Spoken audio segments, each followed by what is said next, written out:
try kong magluto nitong kamote tops. Igisa siya sa kalkad, yung dry fish.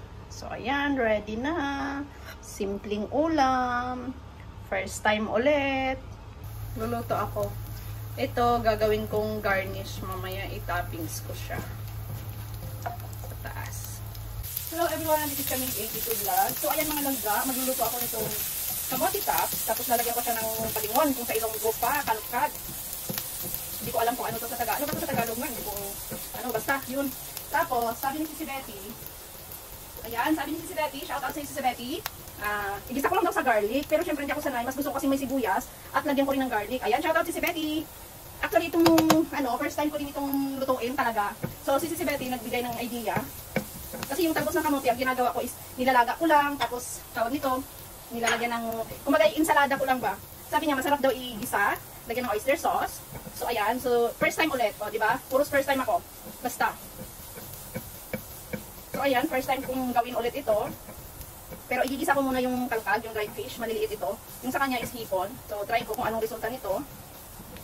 Masarap daw. So ayan. Shoutout ulit si Betty. Thank you sa tips, recipe na ito. Kasi sa Chinese, di ba, mahilig sila ng ganito. Igisa sa garlic lang. Pero ako kasi mas gusto ko yung ano. So ayan, yung kamote tops, ilalagay ko na. Okay na yung luto na yung ano. Mabilis ko naman maluto. So ayan, igisa-gisa lang. Tapos mamaya lalagyan ko rin siya ng seaweed. Kasi mas gusto ko kasi yung medyo maanghang-anghang siya. So ayan.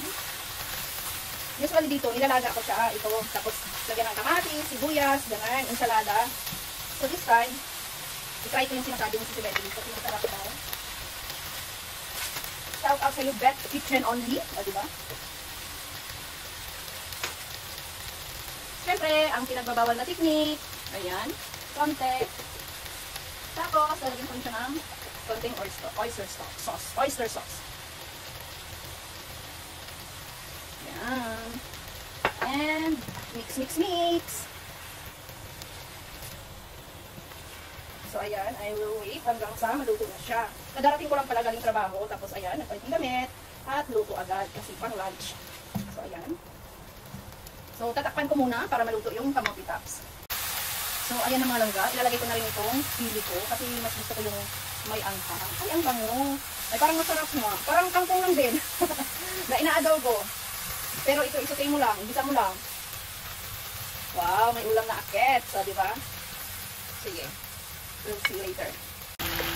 So mga langga, ayan na yung aking kamote tops. So ayan, luto na siya. Ililipat ko na siya sa masarap. So ayan mga langga, may kamote tops. Ayan, mainit na yung kanin ko. And then, i-garnish ko siya ng garnishan. Sayang yung sibuyas. Mahilig pa naman ako sa sibuyas din. Tapos, itong kasi para maano yung ano no, mantika. So, ayan, garnish natin siya ng ganyan. Pero parang na-over, ano siya, na-over, overcook. Okay lang, ako lang din naman ang kakain. So, ayan. Garnish ko na siya ng yan. So, ayan na yung aking niluto. So, ayan. Ayan. Thank you so much for watching mga langga. So, mga langga, ayan na yung aking kamote tops. So, dapat pala konting ano lang, fry. So, ayan. Titikman ko na siya. Kung masarap ba. Kung anong lasa. First time ko ito eh. So, okay lang naman. Try and try lang daw. So, ayan na mga langga ang aking kamote tops.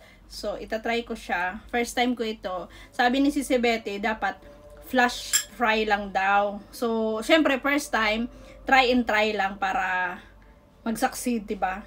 So, mas masarap magkamay. Nag-aadan. 5:16 pero madali na. Sarap guys. Masarap pa rin kahit na medyo na overcook siya. Ang sarap. Kain tayo.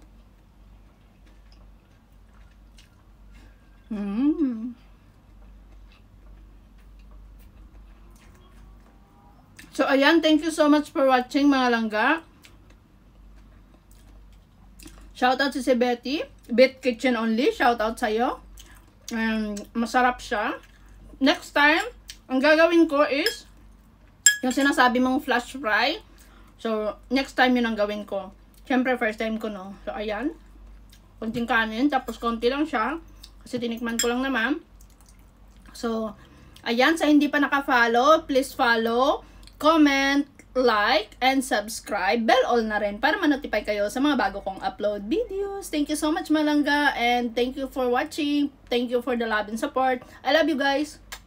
Babush!